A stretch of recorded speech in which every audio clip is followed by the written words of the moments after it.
We'll create two policies. In the first policy, we'll allow the IAM user admin 1, which you created in our previous demo, to launch EC2 instances, to list all EC2 instances, and will not let that user to terminate any of the EC2 instances launched by anyone. We'll also allow that user to create classic load balancer and launch instances under it. In the second policy, we'll allow the IAM user 1 to create VPC, security groups, subnets, and NACLs. We'll also allow that user to list all objects in a specific S3 bucket. We'll use the bucket which we created in our S3 demo. Then we'll see a resource-based policy wherein we'll create a bucket and allow only admin 1 to access that bucket. You already know how to launch an EC2 instance. These are the different steps. First, we'll have to select an AMI. To select an AMI, we need to see all the AMIs. Then we'll have to select VPC.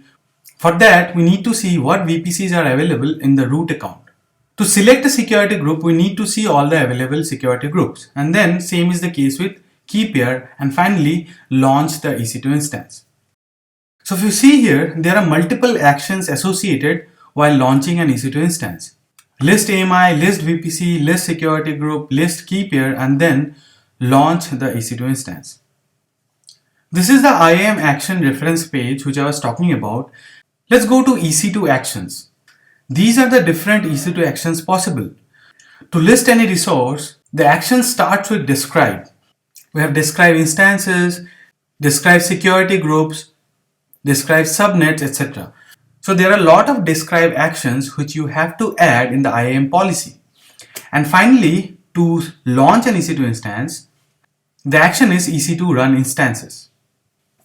We also need to deny terminate EC2 instance action on this user. So the action is EC2 terminate instances. Let us go ahead and create the policy. From IAM console, click on policies and then click on create policy. You'll get two options, visual editor and JSON. I'll not use visual editor, I'll use JSON only, which gives you the version and the statement. As you'll need multiple statements, I have added multiple documents here. I have added the first permission document. The statement ID is list all, effect is allow, action is EC2 describe, because we need to list or see all the available resources to launch an EC2 instance. In resource, I have used a wildcard star, which means for all the resources. So this permission policy or this permission document will allow me to describe everything on all the resources. In the second permission document, whose ID is launch, I have allowed run instances command or run instances action on all resources. So I have mentioned asterisk here. You might ask why all resources? Because we are launching an EC2 instance, we would not know what the instance ID would be. We would not know what the ARN of the resource would be. So that's why I'm mentioning star or a wildcard. And the last permission document is to deny terminate action.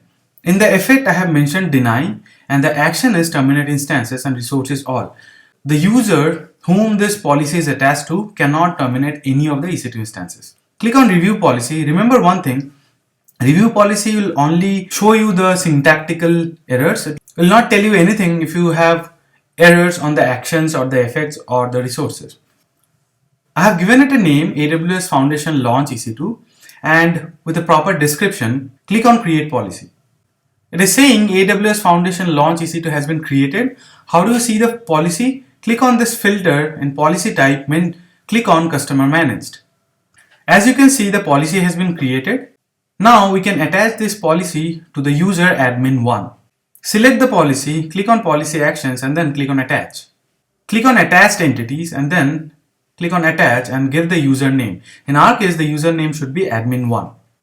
The policy has been attached. You could have done it from the user screen also by clicking on the user and then in the permissions tab of the user by clicking on add permissions.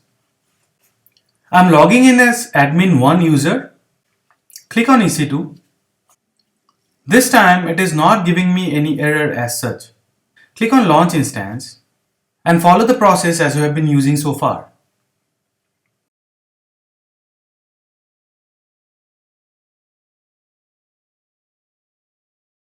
I cannot add tags here because I have not given the user permission to add tags. You have permissions for add tags also. The action is create tags. So I have not added any create tag permission here. I'll do it shortly. Click on configure security group. Now here you cannot create a new security group because I have not added this action in the permission policy. So select an existing security group.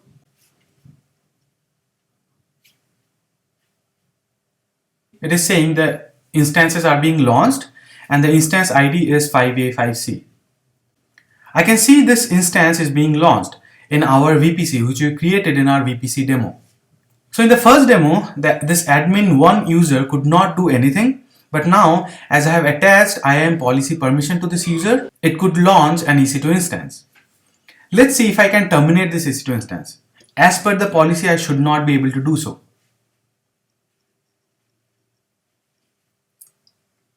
It is giving me error saying that you are not authorized to perform this operation because of the explicit deny which I have given.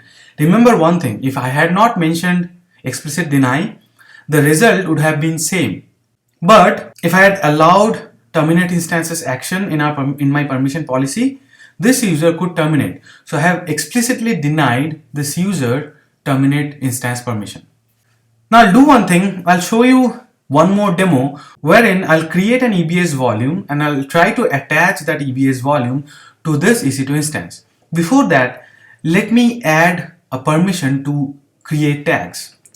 Go to policies and filter with customer managed policy, click on the policy and then click on edit policy, of course using JSON. What I'll do this time is I'll add a new permission document wherein I'll mention that this policy would allow to create tag only on the EC2 instance which I have launched just now. Everything is same, but in the resource there will be a twist. I'll allow create tags action only on this EC2 instance which I have launched. The EC2 instance ID is this one. I have added this resource ARN. This is the ARN, this is partition, this is the service, this is the region where my EC2 instance is running, this is my account ID. The resource type is instance and the resource ID is the instance ID. Review policy and then save changes.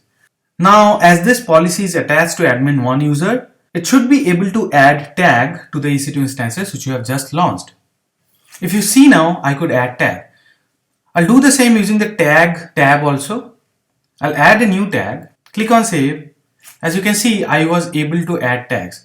Let me try to do it with this EC2 instance, which was already running.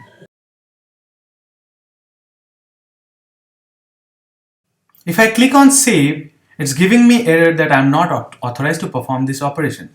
This is because of the fact that my IAM policy does not mention this EC2 resource in the permission document.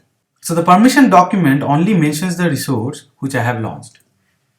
Alright, now what I'll do is we'll try to create EBS volume and we'll try to attach that EBS volume to this EC2 instance.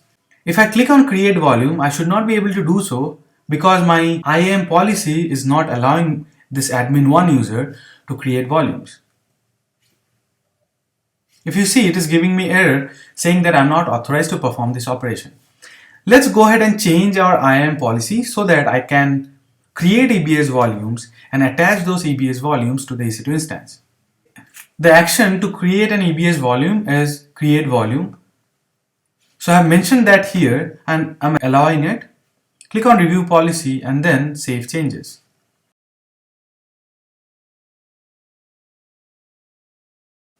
As you can see, I was able to create the volume successfully this time. Let me see if I can tag it. It is giving me error saying that I am not authorized to perform this operation. So let me go ahead and change the IAM permission policy. I have added this create tags.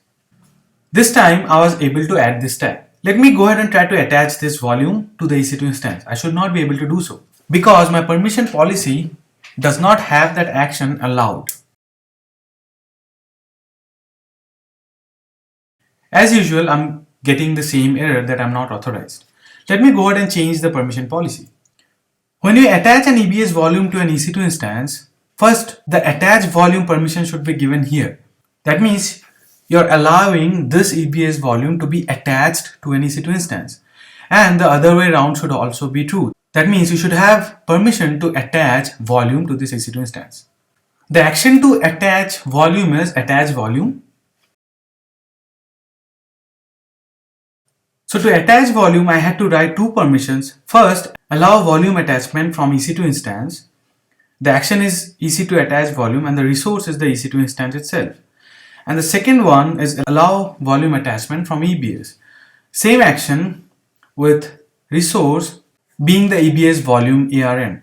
You could have put both these two things in the same permission document by adding this resource here, but I did not want to make it complicated. So click on review policy, save changes. And this time I was allowed to attach this volume to this EC2 instance. If you see here, the volume has been attached. Let me go ahead and try to detach the volume, which I should not be able to do so because I have not allowed that action in my permission policy. As usual, let us go ahead and change the policy. Again, I have added two permission policies to detach volume from EBS and to detach volume from EC2 instance.